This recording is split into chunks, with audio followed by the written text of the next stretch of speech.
Bali, pang-apat na linggo. Hindi huling linggo ito, ano po?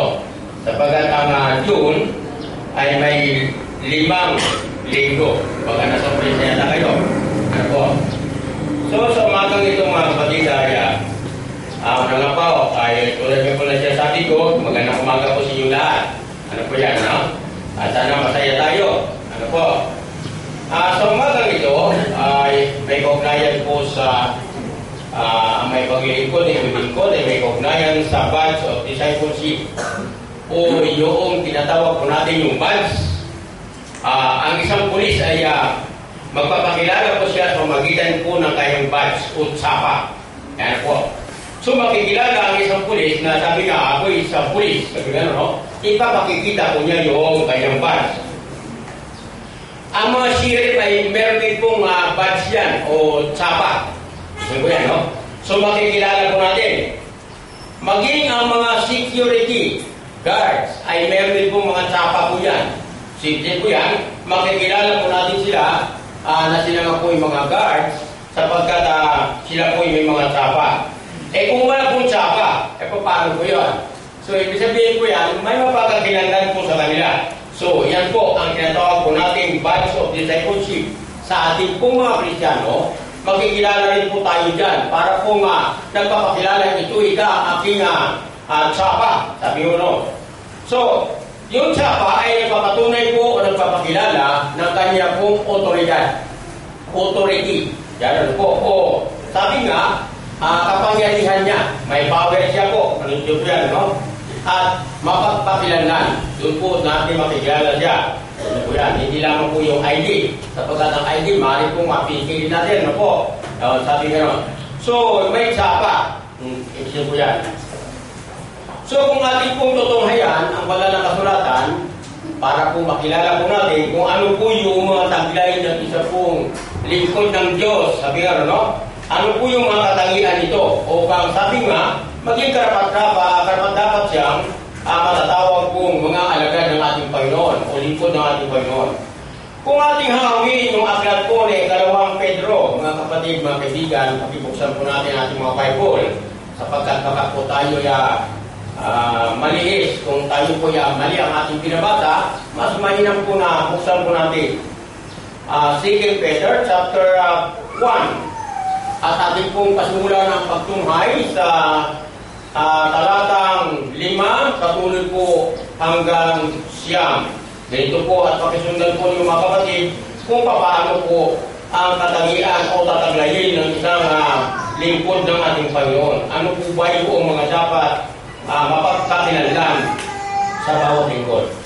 At ganito po pakisundan mga kapatid sa ating pong pagtunghay.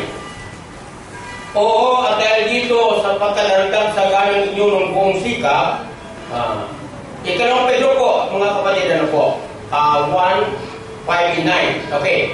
Oo, at dahil dito sa pagkadaragdag sa galing inyo ng buong sikap, ay pinamahagi ninyo sa inyong panampalataya ang kagalingan. At ang kagalingan ay ang kaalaman. At ang kaalaman ay ang pagpipigil. At sa pagpipigil ay ang pagtitiis. At sa pagtitiis ay ang kabanalan.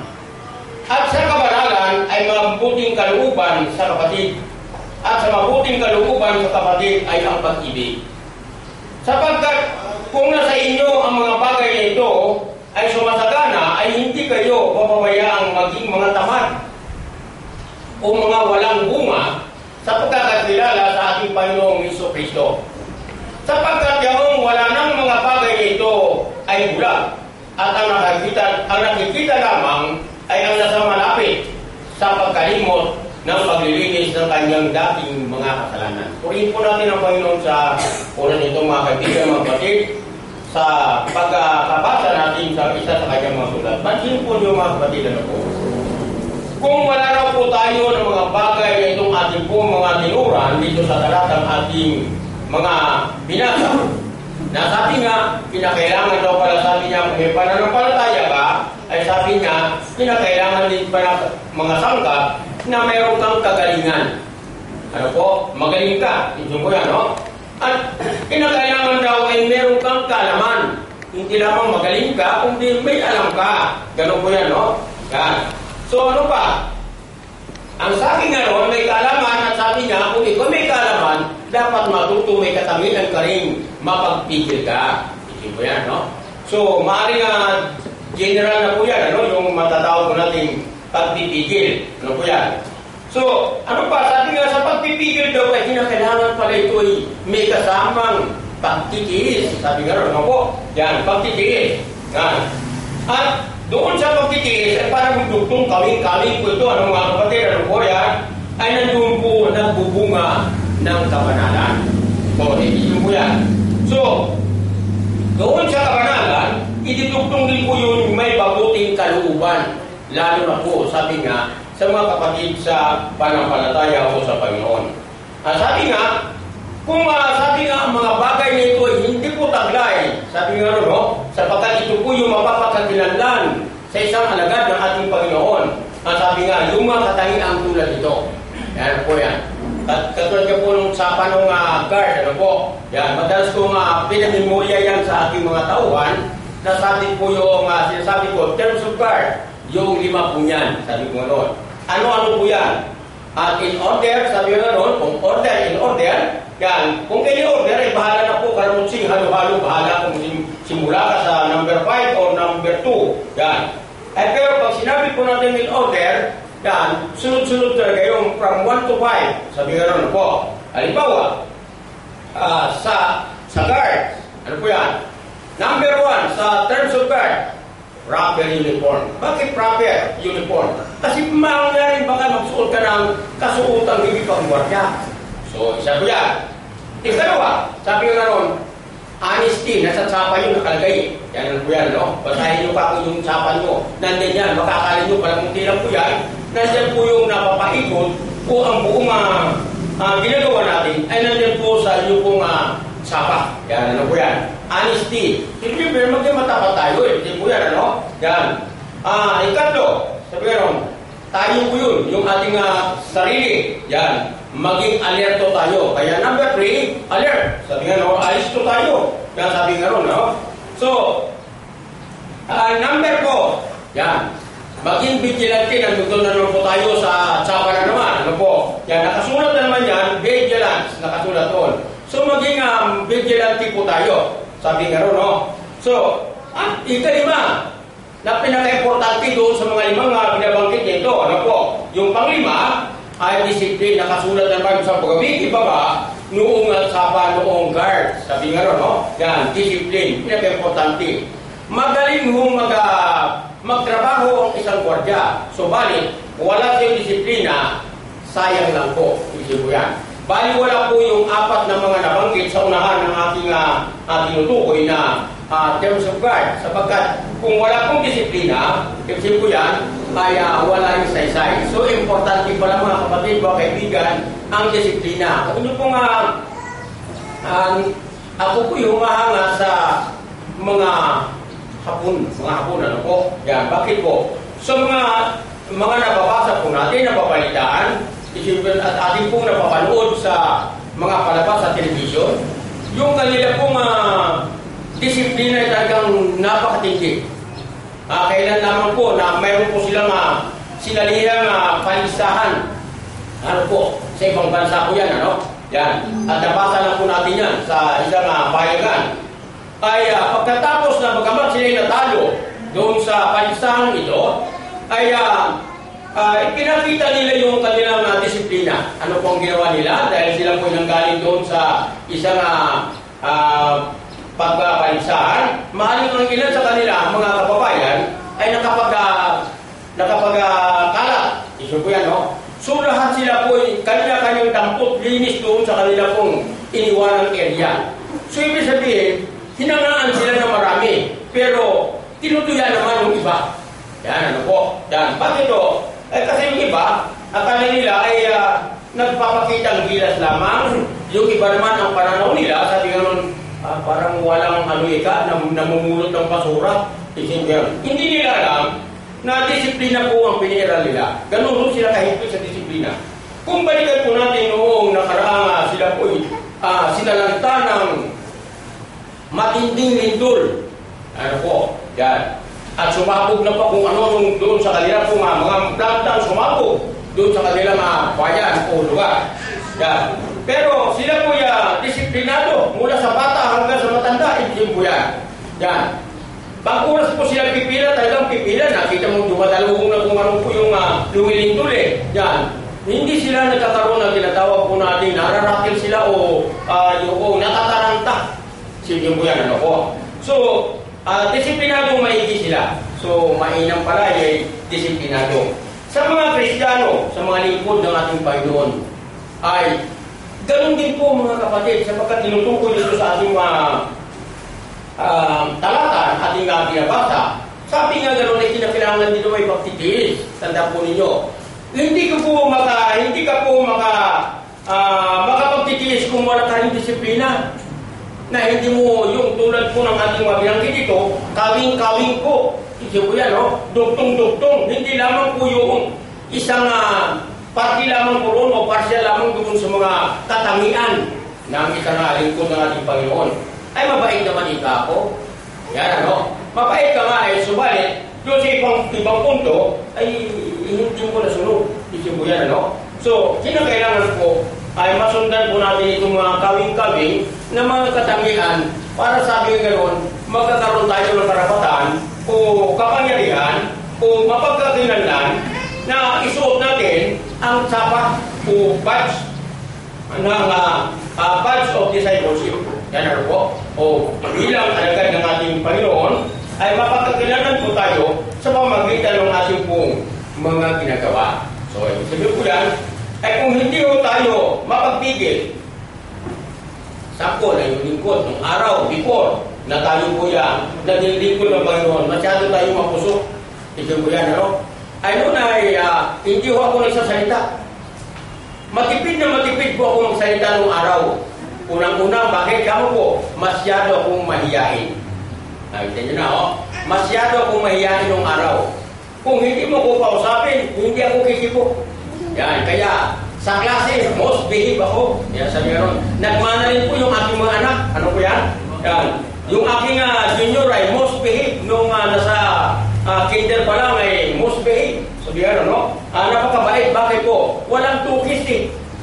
Ano? Walang tukis. So, tahimik na tahimik po yan. Mula nang umupo niya sa upuan hanggang sa matapos yung klase, nandun lang talaga. Yan, tahimik na tahimik po yan. So, isa po yan, na bukod sa tahimik ako, yan, ayaw ko yung nabibiro ako. Pag biniro mo ako, ay iba na ako. Yan. At pag hindi ko nagustuhan yung biro mo, yung upaka na kita. Ganun po yung kapusok, yung panahon na yun. Walang pagpipigil. Yan po yan. So, dumarting ako halimbawa, napapadaan ako sa paglalakbay o sa paglalakad ko, at meron nag-uusap-usap doon ng tatawanan at mapatingin kayo sa akin, ay ba na yan? Magugulat na kayo bakit tatamaan kayo. Na sa totoo yan, iba yung topic ninyo, iba ang pinag-usapan. Pero nasa isipan ko, yan, akong pinag-usapan ninyo, pinagtatawanan pa ninyo ko. Yan, kita nyo, mga negative. Negative yung mga isipan. So, dala ng walang pagpipigil, sabi ko gano'n, ay yun nga po nakagawa tayo ng hindi maganda sa ating kapwa. At kung walang pagtitiis, sabi nga gano'n, ay sabi nga, ay hindi rin magbubunga, sabi nga, na makadiyos o kabanalan nating gawain. Kaya nabago nga po tayo, naging lingkod tayo ng ating Panginoon na sapagkat sabi nga ay tinataglay natin yung tinatawag na badge of discipleship. Sabi nga noon, inalis na po natin yung maging marahas tayo. Kaya sabi nga noong maging aking may bahay, ay nagtataka, malayong kaigan o kapanahunan mo noong bago tayo pinagsasama. Sapagkat nung bago tayo nagsasama, kung ikikot lang kita, sumusupid ka na. Yan sabi nga ron, sa mga trubol o rambulan, ano po, sumusupid ka na. Yan. Pero ngayon sabi niya, halos parang kalmanti ka na. Dapat naman talaga maging kalmanti. Maging tunga sa aming hanap buhay, maging sa pusing ko, pinapayo ko sa kanya, kasi nararating siya. So, ang agay ko sa kanya po, sabi ko, kalmanti ka lang. Kasi, sa dami ng problema natin yan, at tayo ay nararating, hindi tayo makapag-isip ng normal at makapagpasya ng maayos, sapagkat natatalanta tayo, kalmanti lang tayo, tipsin ko yan, ano? So, mapag-isipan natin ngayon kung ano kaya ang dapat natin gawin sapagkat kalmado tayo eh. Yan, sabi ko gano'n. So, unang-una, isa yun sa mga tekniko, o yan, sa may mga problema ko marami, yan, manalangin ako sa Panginoon lagi. Nananalangin ako na lahat ng mga dami ng mga problema ko ay malutos yan sa tulong ng ating Panginoon. So, ibig sabihin, kalmanti lang. So, ibig sabihin po yan, sa tulong ng ating Panginoon, nagabayanan po tayo, at nalulutas natin sapagkat para pang itinuturo sa atin ng Panginoon sa ating isipan, o ito yung taong dapat mong gamitin ngayong bagay ito. Yan, dadalhin, parang ganun po yan. So, yung hindi mo dati napupuntak mo, parang ganun. Parang sa tulong ng Panginoon ay talagang sa uli ng trabaho sa tulad ko, na patong-patong na dalawang opisina nilalagarin ko. Actually, kahapon karating ko lang, galing Bagyo rin, alas 4 ng madaling araw, galing akong Bagyo, umakyat ako ng 19. Ano po yan. So, at sumama na rin yung dalawa kong anak na babae at ang aking may bahay.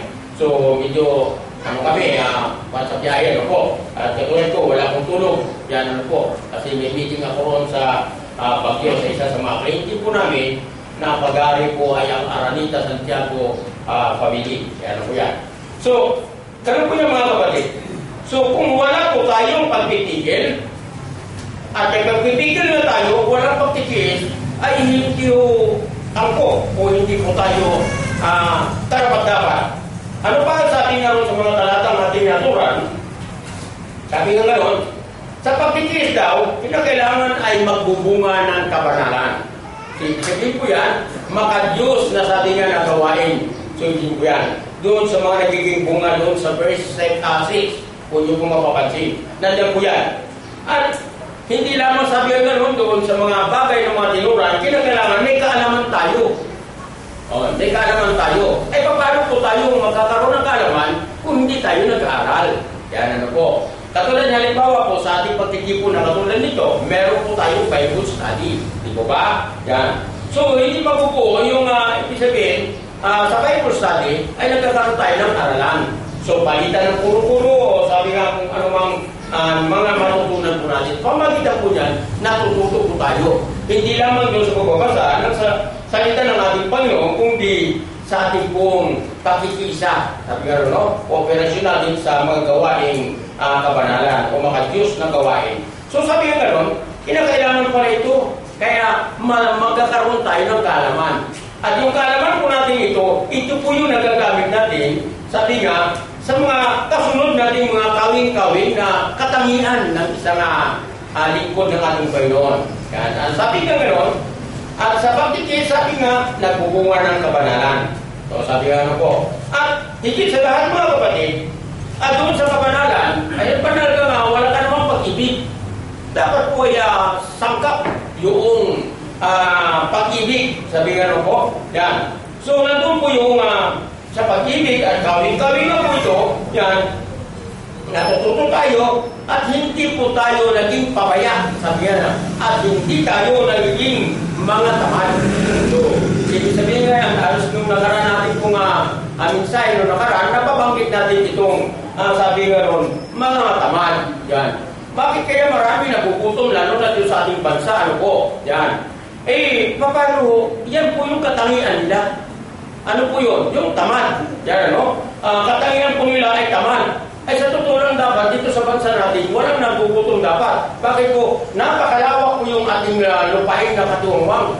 Yan. Eh, sabi ko nga, kaya lang siguro talagang hindi nilulog siguro ng Panginoon na tayo nga maging Pangulo ng bansang Pilipinas. Ano po yan? Kasi kung ako nga, pangarap ko talaga lahat ng mga nagkalat sa lansangan na yan, pick upin yan. Ipa-pick up ko yan. Bakit dadalhin ko rin sa sa mga bundok na nakatuwang? At bakit? Anong gagawin natin doon? So, maproproduce o magkagastos ang gobyerno. Halimbawa, gagastos yan. Dahil ang pangailangan nila. Yan ang shelter o pagkain o anuman. Kasi po yan, magtanim. Magtanim sila. Kung anumang uri ng mga pagkain, pakirabang, kapag pakinabang, yun po ang kinakailangan. So, maging masipag. Yan. Kapagkat marami nakatiwang mga lupain. Yan po. Pumasya na kayo sa mga probinsya. Yan po yan. Napakalawak po yung kagubatan, mga virgin forest pa. Tingnan po yan, no? Yan. na wala pong sa gobyerno ko yun, na ibig ko yan, mga nakatiwang-wang. Walang nagirinang o wala po itong nag-asikaso para mapakinabangan, maliban na sa mga punong ito. Yan ano po. Yan. So, sana po, huwag maging tamad, sabi nga ron. Ano mang gawain, ibig po yan, ay huwag maging tamad, sabi nga ron. Sapagkat, kung ikaw po'y tamad, hindi ka karapat dapat, sabi nga rito, ano magsuot nitong badge nito o yung mag-aangkin ng badge of discipleship. Bakit?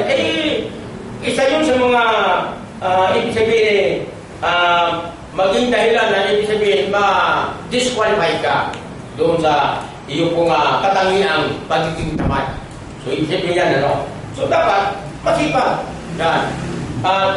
Tandaan po ninyo, walang taong naghirap kung masipag. Kasi ang katangian ko pa dito, sabi ko, lagi sinasabi ko sa mga anak ko yan. Mga anak, tandaan po ninyo, ang taong masipag, hindi natutuyo ang kanyang lalamunan. Hindi matutuyuan niya, tandaan po ninyo. Pero kung tamad ka, ay sabi nga nun, ay banal kasulatan mismo, sabi sa akin ng kabigali, nitinig ng dawagan, sabi nga, hindi ka makakatikim. Sabi nga nun, no? Kung ikaw ay tamad. So, ibig sabihin yan, pag masipag ka, ay maano sa iyo, yung ang biyaya ng Panginoon ay yung darating. Ay, baba, example ano?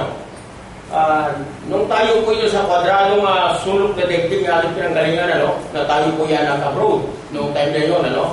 Bagamat nung araw ay hindi pa uso yung mga Saudi-Saudi. Nandun na tayo. Yan, siya po yan. Pero hindi sa tao dito, yan, ano po. Ay, para matuto ako roon sa uri ng gawain doon sa loob ng daigdig na patasulok, ay ako mismo nagpupusa. Kahit na libre. Libre yan. Yung labor ko, yung yan, hindi ko inalita na yan kahit na maghirap ako. Ang importante kasi yung matutunan ko. Yan, kita nyo na po. So, nung natutunan ko lahat ng mga technique sa uri ng mga ganong uri mga gawain doon, kita nyo na, nung tayo po pagkagaling sa abroad, patasulok, ng 6 taon, ibig po yan, di naging hanap buhay ko na, yan ko na, naging hanap buhay ko yun, yung sabi nga handicrafts, ano po yan, yan. So, ibig sabihin po yan, natutuwa ko roon, ibig po yan. So, dahil pinairal ko yung pagtitis, pagtityaga, at sabi nga, pagiging masipag. Then, ang bahay ko, kita nyo na, sabi nga gano'n, tila bubuwal, tila hindi. Para paghipa na ng kunting hangin bubuwal parang gano'n po yan, ano? Pero, nagsisimula na tayo parang gano'n po yan. Pero, pinakikita po natin yung ating pong talagang pagnanais, sabi nga, no? Ay kahit na mapapangkuring trabaho, pinapasukan po natin. Huwag tayo pinipili dahil marangal na hanap buhay. So, hindi ko yan. So, 40 pesos ang isang maghapon ko na susunod ka sa init, araw, umulan, bumagyo man, hindi ko yan, nandun sa pagsasaka. Yan. May pugnayan sa pagsasaka. Yung mga hindi ko natutunan sa probinsya kasi ibang uri doon sa amin sa Bisaya, ang uri ng pagsasaka, kakaiba naman dito sa Bulacan, sa Garay. Dahil saksakan na lalaki yung mga bato nito. So pag nagkamali ka nung pagkagamit mo ng halabat mo na tinatawag, ay walang matitira sa halabat mo, baka tatangnan na lang. Bakit kung maubuson sa bato mo yung magkabungi-bungi at magkanaputol? Ganun ko yan. Kasi hindi ka maingat at hindi mo alam ang teknik kung paano ginagamit. At bukod sa roon, baluktot. Sa amin, hindi ko magamit ng baluktot. Ang ginagamitan namin ng baluktot sa probinsya, kinakarita namin yung magtutuba. Yan ako, yan ano. So, dito ibang klase pala sa kanila. Baluktot. So, sa amin, kita ang ginagamit sa pagtabas. Dito po baluktot. Sabi natutunan po natin yung paggamit. Yung halabas niya na hindi mapipinsala yung halabas natin, umiiwas doon sa bato. Kung mga sabi yan, yung sa uri ng paghawak ng halabas. Ganun ko yan, no? So, tiis lang po, sa pagkasasimula, talagang hirap na hirap ako. Yan. Bakit po? Talagang pinakita natin yung kasipagan. So, pinagagawa na po tayo sapagkat nakikita po noong mga nandoon, yan, ano? Na talagang masipag po tayo. Bukod sa masipag, masino. Hindi po yan. Makikita doon sa trabaho mo na masino pa, malinis. Ganun po yan. Hindi ko compare nila. So, sa mga iba kasi, yung sukal ay hindi nililinis. Parang ganun po yan. Ay ako po ipon na ipon po yan at hinahapon po Sa tabi talaga. Kaya yung pilapil, makikita mo yung akala mo talaga nga napakalis. Pwede ka mamasyal sa ganda po ng pagkakalinis. Ganun po yan. Ay sa kanila, pagtapas yun, iba-ibag lang, itaka lang doon si Babaw yung balibantong. Eh, hindi po. Kung gano'n man ang iyong sistema, nakaalis po yan ang sunod-sunod. Para sa pagbuhan mo, pagkakapag ka, ayan, ay madali rin po. So, gano'n po yan. So, may pagtitiis po tayo na pinapakita. Yan. At nagpupuma po ito. Bukod sa sweldo ko, meron po akong 6 na kaban na bonus tuwing magsasaka pagkatapos ng kanihan. So, libre na po yun, bonus eh. Yan. Huwag lang akong alis doon sa pinaglilingkuran ko. Kasi nakikita nga, yung trabaho natin may kasamang pagtitiyaga, pagtitiis, at sabi ng gano'n, ay kasipagan. Ganun po yan. So, unti-unti po tayong umundat ang buhay natin sa pamagitan po ng sipag. So, ngayon po, ay sabi po yan, hindi na yung dating natatawag na lang makikita sa picture ng mga previous na natin buhay doon, nakikita ng mga anak ko sapagkat hindi nga nila alam mga gano'n yung mga sitwasyon, na kami po naguulam ng mga time ngayon ng bayabas. Eh, masarap pala bayabas yung ulam. Yan po yan, Doon ko lang natutunan na, isang pa mo lang yun ang tinatawag nating bagong alamang. Ay, solve na. Hindi po yan, mga time yun, Yan. At ang kagandahan naman ng panahon ngayon, nananaba sila. Yan. Nawala kami nga, hindi kami kumakain ng manok, baboy, mga ganyan, puro gulay ng mga sariwa. Ang kinakain namin noon, mga bayabas, mga Yan. Inuulam din namin yung tinatawag yung takwan. Inuulam din namin yan. Ano pa? Yung tinatawag ng balubad, sabi nga rin sa Katagalugan, Yan. Do ay mas hindi natin maintindihan kung ano yung balubad. Ano po yan, maliban siguro yung alam na. Ano po yan, Ang balubad po ay kasoy. Kasoy. Ano po yan, So, kasoy po yan. Yung pinakano ng kasoy, inuulam din po nila yan doon. Natuto na rin ako na magkulang ng kasoy.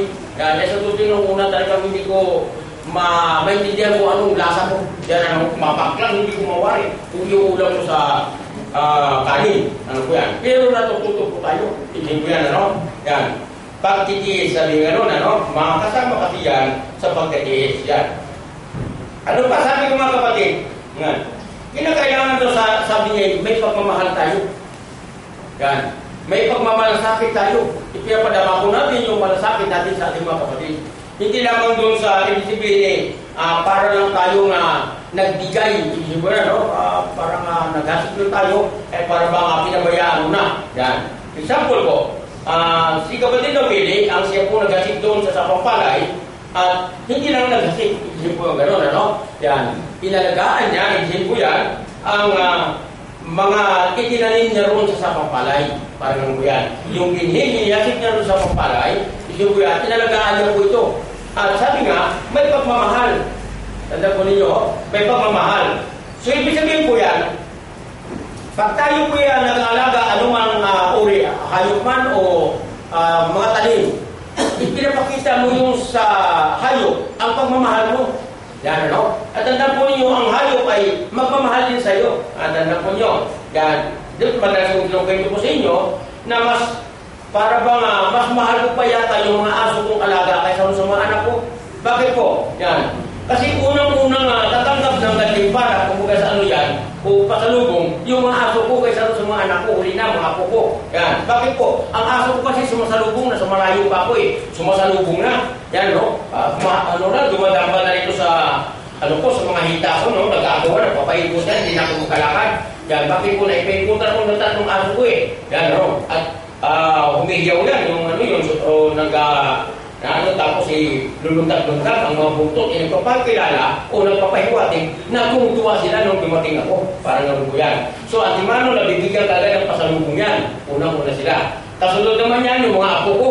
Yan naman po yan, So, huli na yung mga anak ko. Kaya yung bunso kong anak yung babae kong bunso, nagtatampo na. Para bang na-out of place na raw siya. Dahil huli na raw siya na bibigyan. Sabi yung bagamat biro man, pero parang nakakatusok din sa damdamin natin, na sabi ang gano'n, ay huli na raw siya na nabibigyan. Yan, Kasi may mga nauna. Yung mga alaga kong aso, at yung mga apo ko na pinapakita na ibig sabihin po yan na may pagmamahal tayo. So, ano pa? Yan. Kung mga alaga naman natin mga tanim, tandaan po ninyo, para may sira tayo sa ulo.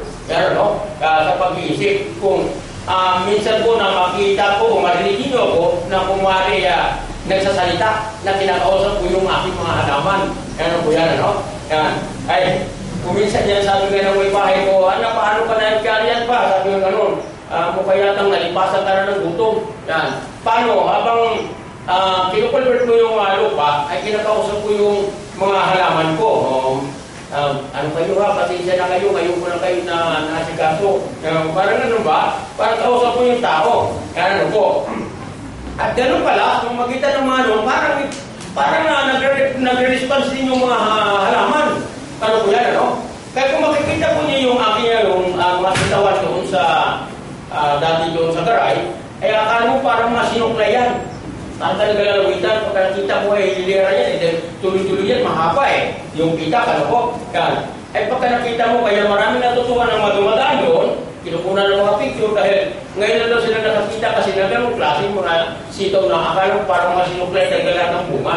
Yan. May mga pamamaraan po tayo kasi sa paghahalaman na hindi naman tayo malulugi. Kasi kung nagtatanim ba tayo, na hindi po natin pinapakita yung ating pagmamahal doon sa ating pong itinanim, hindi po yan, ay malulugi po tayo. Bakit po? Kasi wala magiging bunga, wala magiging magpakinabang.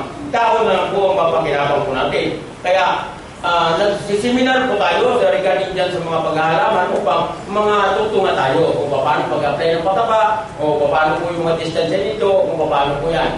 So, kung paano ba yung pagtanim, mga ano yan, pagitan, mga ganyan po, may mga sukat po yan. So, ibig sabihin, may mga measurement, ibig po yan, na kinakailangan. At sabi nga, ang kinakailangan sa kapal mo ito ng pagtitiis at pagtitiyaga din doon sa pag-aalaga at samahan mo ito ng pagmamahal. Ganun po yan. So, mga kapatid, mga kaibigan, sa mga lingkod natin, lingkod tayo ng Panginoon. So, dapat ipadama natin ito sa mga kapatid natin, na tayo nga po yan may pagmamahal.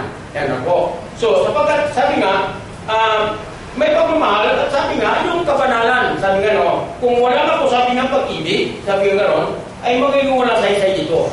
Kaya sabi nga Apostol Pablo, sabi, mapalipat naman ang bundok doon sa kabilang panig, sabi nga ron, sa iyong pananampalataya, sabi nga ron, ay kung wala kang pag-ibig, sabi nga ron, ay wala rin po saysay. Kaya hindi po yan. So, wala pong saysay kung tayo po hindi sinasangkapan natin ito ng aksyon. Hindi po yan, pagtalima. So, tanda po natin, kung ating hawin muli, ang sabi nga ng aklat ng 1 Corinthians, chapter 13, verse 4. Ganito po mga kapatid, halos magkakaugnay-ugnay ang mga talatang ating pong hinahawi sa oras nito. Ganito po, at pakisundan po lamang ako. 1 Corinthians, so unang mga taga-Corinto, kabanatang 13, talatang 4, patuloy po yan. Ito, sabi nga nito, sa pagkakaliwat sa tangan kong banal kasulatan, sa ating wika. Mga kapatid, ganito po, ang pag-ibig ay mapagpahinuhod at magandang loob. Ang pag-ibig ay hindi nananagili. Ang pag-ibig ay hindi nagmamakuli. Hindi mapagpapalalo. Yan, simple po yan. So, ang pag-ibig na pala mga kapatid ay ito po'y mapagbigay. Hindi mainggitin, hindi nananagili. Di ba, no? Ang pag-ibig raw, sabi nga ron, ay magandang loob. Ang pag-ibig raw, kung mayroon po tayo niyan, nagpapahinuhod. Ang ibig sabihin po yan, dahil sa pag-ibig, instead na ako ang kakain, hindi na ako kakain, ibibigay ko na lang. Doon, ipapasa ko na lang, kung ibibigay ko roon, sa ibang ibigay na nangailangan. So, yun ang tanda po ng isang nagmamahal o umiibig. Yan, may pag-ibig. Hindi po ba?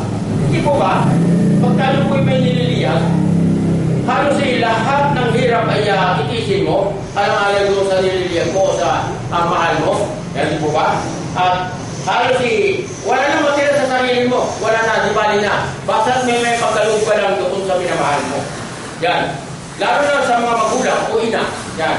Halos buhay nila ay pagkakalog ito alang-alang sa minamahal nilang mga anak. Ganun din po ang ginawa ng ating Panginoon Kristo na sa pag-ibig ng Panginoon sa atin. Yan, sabi nga sa John 3:16. Yan. ay binuwis ang buhay, sabi nga ron.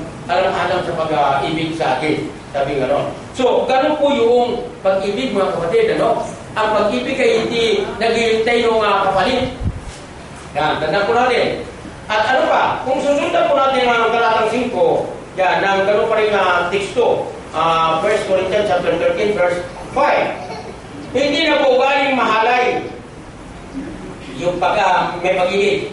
Hindi hinahanap ang kanyang sariling, ang sarili. Hindi na nayayamot. Yan. Hindi inaalumana ang masama. O, ganyan po, mga kapatid, ano? Dahil may pag-ibig ka, ay dapat kung may pag-ibig ka, hindi ka mayayamutin. Hindi yung mukha mo lagi ang parang sinusot na ano ang mukha mo. Lagi nga nakakunot ang mukha mo, hindi mo yan. Dahil may pag-ibig ka. Ipapakita mo ngayon na ikaw talaga yan, masaya. Yung tip sa akin ni Brother Willie, nung tayo pala ako dahil sa kanya, na hindi na kami magkakasundo ng pusing ko, lahat na lang araw-araw na wala na yan akong binong tama para sa kanya. Yan.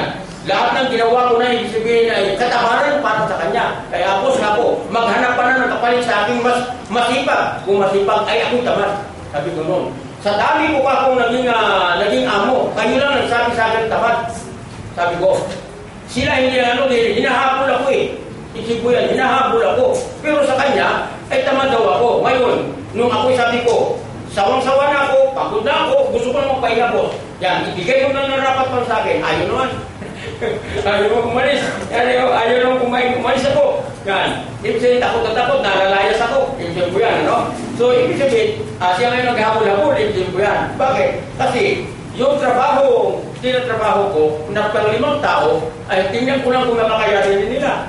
Bakit po? Sa uri ko dalawang opisina nila nagari ko, pinatatanggal siya yung mga kasama kong humahawak ng mga departamento ng sa akin itinambak ang trabaho. Trabaho ako, pero sabi nga ni Brother Willie, trabahuhin mo ang kaya mo. Yan.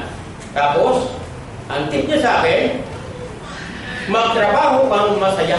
Kita niyo na, masaya. Isip mo yan, no?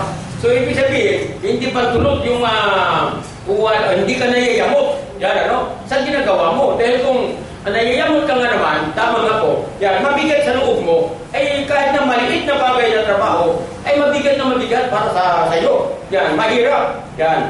Pero kahit na mahirap yan, kung masaya ka, isip ko yan, ay bali wala. So, yan. Yun ang mga tip, ano? Atin pong in-apply na ngayon yan, yung mga tip ni Brother Willie, ano po? Ay sa awa naman ng Panginoon, medyo kumanta, kailangan tumaktas ang trabaho natin, ano po? Yan. Sapagkat sa accounting ay tinabaho na natin, investigador, kami na yun po. Yan, ano po? Legal case, atin din po. Yan. Operation, sa atin din po. Collector, tayo rin po. Yan, hindi ko halos sa rambol-rambol na. Ibig yung trabaho natin. So, patong-patong. Pero sa awa ng Panginoon, sa kabila ng ating kakulangan doon sa mga ibang aspeto, ayan, sa pinag-aralan, malayo-malayo sa hinagap. Wala tayo ni sa kalingkingan, ibig ko yan, yung ating inapot na antas ng pag-aaral doon sa mga bahagi ng ating ginagawa ng gawain ngayon. So, ibig sabihin niya, sa tulong ng Panginoon ko yan. Bakit po? Hindi ko nakakalimutan yung manalangin niya na papasalamatan ko ang Panginoon sa binigay niya sa ating kalakasan ng isip. Yan ano po? Ang katawan. Yung pananampalataya sapagkat yung mga bagay na hindi po natin alam ay maaaring sa tulong na lang ng Panginoon, tayo po inagabayanan. Hindi po yan. Sabi ko nga, ito madalas ko binabagay sa inyo, nung time na nag-aaral tayo sa MBC, sabi ko gano'n, ang panalangin ko lang huwag kumasiro. At salamat naman kay Brother Willie, sapagkat isa sa mga teacher ko siya, kinukonsider niya dahil taklis ang naging aking mga kanagutan, nag-aapila na yung mga classmates ko sapagkat sabi niya, English yung subject. Bakit sabi niya yung taklis? So considered sapagkat naiintindihan ni Brother Willie ang sitwasyon ko. Sipilin ko yan. Unang-una, hindi ako makapag-radio. Bakit? Abala sa gawain sa bukid. May pamilya na po ako. Sipilin ko yan, no? So, yun ang ibig pinapakita rin ng ating kapatid yung pag-ibig sa atin. Sipilin ko yan. So, bagaman kalitan, maliit yung ating budget, pinapakita rin natin sinceridad natin na tayo po'y matutulungan at magkaroon ng kaalaman kahit na bahagya, hindi man totalima kung makuha natin ang buong aspeto doon sa Bible School, ibig sabihin, kahit na pahapyaw man lang doon sa mga nandoong matutunan po natin, nakabahagi tayo. At yung ating natutunan natin kabahagi lamang doon sa pag-aaralan doon sa Bible School, ay atin naman pong nagamit ito. At sa katagalan, itin po yan, tayo po'y nalilinang yung ating pong kaalaman. Sabihin po yan, at ito po'y ating pong naipamamahagi. Na tulad ng oras na ito, mga kapatid, mga kaibigan, ang inyong po sa itong harapan ay katulad niya po nito. Kung wala po tayo naging pagkasyaga, wala tayong pagtitiis, wala tayong pagpipigil, marahil siguro mga kapatid, hindi na yung lingkod makakatindig sa inyong harapan ngayon. So, ibig ko yan, at ang iyong pananampalataya, matibay na pananampalataya, dumating man yung mga problema, ibig ko yan, at tandaan lang po natin, ibig ko yan, manatili lang po tayo. So, ano pa mga kapatid, mga kaibigan, inuulit ko po sa ating pagtatapos. Ano po? Na kinakailangan ang maisuot natin, sabi nga noong makamta natin yung badge of discipleship, sabi nga noon, ay taklayin po natin yung mga katangian ng isang pumahawak nito o ipagkakaluban. Ano po yung mga kinakailangan? Nasabi nga noon, kinakailangan po may matibay na pananampalataya. Ano pa? Kinakailangan may mabuti raw siyang kaluban. Yan. Magkaroon siya ng sabi nga yung may pagpipigil sa kanyang sarili. Kinakailangan siyang kapatid po ng pagtitiis. Yan ano? Kami-kami po. Kinakailangan may kabangan banalan, makadiyos. Sabi nga noon, no? At higit sa lahat sabi nga noon, may pag-ibig. Sabi nga noon, no? May pag-ibig. Sapagkat sa mga bagay na ito, hindi tayo magiging tamad kung ating pong i-apply lahat ng mga tinuran doon sa ating teksto kanina. Kasi sabi nga nun sa 2 Peter, chapter 1, verse 5, patuloy. Usin po yan. So, kung ating mga talata ay ating ingatan, ano pa? Sinusundan naman po yan ng 1 Corinthians, chapter 13, verse 4, patuloy. Nandiyan po na kung paano pa po yung mga pag-ibig, sabi nga nun. Ang pag-ibig raw ay sabi nga gano'n, may magandang loob. Yan po yan, magandang loob. Sabi nga, hindi yung pakitang tao ito o parang hipokritong pamamaraan. Yan. Ang pag-ibig ay pinapadama, ipinapakita po ito. Yan po. So, ibig sabihin, at hindi ang pag-ibig, hindi ito mainggitin. Hindi na nanatili. Sabi nga, no? At hindi rin sabi niya, mayamutin, hindi mainisin. Yan ano, masyadong mayamutin. Mainit ang ulo lagi. Parang ano, no?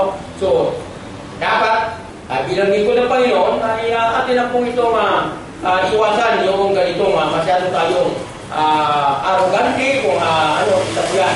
Mainitin ang mga ulo, yan po yan. Isa po yan. Ito nga pala, medyo nasermonan ko yung driver at saka konduktor ng Genesis na sinakti namin patong Bagyo. Ganito po kasi yan. Bumaba kami ng tao. Ako naman po ay bumili ng pasalubong ko roon sa Bagyo. So, tanda ko yung body number ng bus na sinakti namin. Naiwan ko yung tatlo kong kasama, yung anak kong dalawang dalaga at saka yung misis ko. Yan. Umalis na yung naiwanan ako. Wala pang 15 minutes yun. Yan ano? Wala pang 15 minutes. Kapag sandali naman ako nabili. Yan. Umalis na. Sa dako. Ngayon, pagbalik ko, nakita ko yung kweta ng bus na umikot pa ganun. Baka ako, mukhang magpapakarga yata ng gasolina. Isip ko yun. Yan ano? Sapagkat experience na natin yan eh. So, pero tinanong ko pa rin sa dispatcher, ano ba, palis na baka ako yung patong Bagyo, yung Genesis? Ay, oo, palis na yun ka.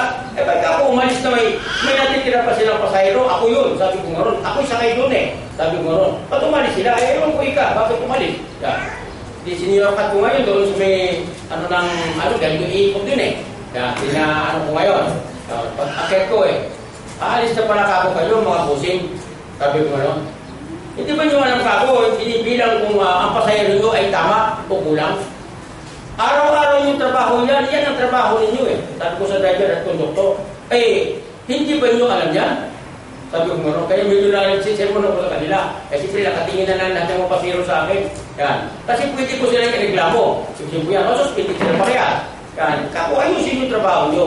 Kasi, pag trabaho tayo, gampanan natin yung trabaho natin maayos. Yan ano po. Sabihin, kasi profession nyo yan, yung kinuha nyo profession, di ba? Yan. Ibig sabihin, ayusin nyo. Kasi may ticket yan eh. May copy ng ticket yan. So, alam mo na kagad, bibilangin yan. Naging conductor tayo eh. Kaya alam po natin yan. So, katulad yan, long distance yan. Mabuti sana kung mga dito mga shortcut lang, ano? Ay, long distance po yan. So, sa pamamagitan ng ticket mo, malalaman mo ngayon kung ilan ang sakay mong diretso. So, bibilangin mo ngayon kung saan yung ano. Kaya kung minsan eh, yung mga nandito lang malalapit, yan, nilalagpas yung iba. Hindi man lang tumawag doon sa ganitong kanto o anong-ano, amparo, yan, diretso sila. Ay kumara ngayon ng pagtapat ng amparo, dilumagpas. Dahil siyempre, buwelo yan eh. Yan. Sabi ka agad, hindi ko yun sinasabi. Ay, mali po yun. Kasi obligasyon ng driver, obligasyon ng konduktor, ng bawat mga kanto o bawat mga area kung saan ano yan, sinasabi yan. O halimbawa, amparo, mayroon mo ba? Yan. Tatanungin mo, sumunod. Halimbawa, gate 1, gate 2 ng amparo. Sampol. Pangarap. May pangarap ka dyan. Sabihin, inaano mo yung obligasyon nyo ng konduktor at ang driver alis to rin. Kaya may mga katok yan. Ibig sabihin yun, signal yun kung mga katok nyo kasi. Hindi lang, kasi yung mga nag-training o may mga seminar, sa pamagitan ng mga katok, hindi ba sa katok yan? Kaya yung iba, katok na katok mga pasero, paspas. Katok na katok, ayun, huwag po ganun katok na ganun katok ninyo. Mali po yun. Kasi ang driver nyo pagka nadinig nyo, haharunod ng takbo yan. Kasi sila katok mabilis yung ano yan, ay sabihin, tutunin lalo po yun dahil sinakatok mo, akala mo may kasunod, sabihin, hinahabol sila, parang ano po yun. So, pag-stop, katok lang po, yan. At habang bumababa kasi ngayon yun, yung bagong patakaran yan, habang bumababa ang pasayro, may isang katok pero tuloy-tuloy. Yan. Pagkatapos nung makababa na, ibig sabihin, doon pa lang sa mga ano yan, kung may training, ibig ko yan, nalalaman sa pamagitan ng katok. Ibig ko yan. So, nasimulan ko. Yan ano. Pero sabi ko, hindi ako nagagalit po ha. Sabi ko gano'n. Hindi ako nagagalit. Sinasabi ko lang sa inyo, yung kamalian ninyo, hindi katakot-takot na hindi niya. Ako manin sa akin. Sir, sabi niya, pasensya na po talaga. Pinaamin po namin, kami talaga nagkakamali. Kasi pwede ko sila ipasuspindi. Yan. At sabi ko naman sa mga kasama ko, kung tumuloy lang kayo roon, okay lang. Kasi susunod naman ako, doon ako magreklamo sa Baguio sa kanilang terminal. Ibig yan. Doon ako magreklamo na iniwanan ako na ibig sabihin, senior pa naman ako. Ibig yan, ano? So, senior tayo. So, ibig sabihin, sa takot din nila, katakot-takot na hindi matapos-tapos yung paghingi sa akin ang discount ko maging yung driver, sabi nga ron. Yan. Kasi, alam po nila yung violation po nila. Inaamin talaga nila. So, ganun po mga kapatid, ano? Sa uli, sabi nga gano'n, huwag tayo sabi nga gano'n ay maging mayayamutin. Ano? Huwag tayo sabi nga gano'n magiging mabalasik. Yan, kaya sabi nga ron. Sapagkat yan po ang katangian ng pag-ibig, kung may pag-ibig ka. At gano'n ba, sabi nga, sa Santiago 1.25, 1.25 ng James, sabi nga, kaya kailangan daw ay tagatupad tayo ng salita at huwag yung, sabi nga,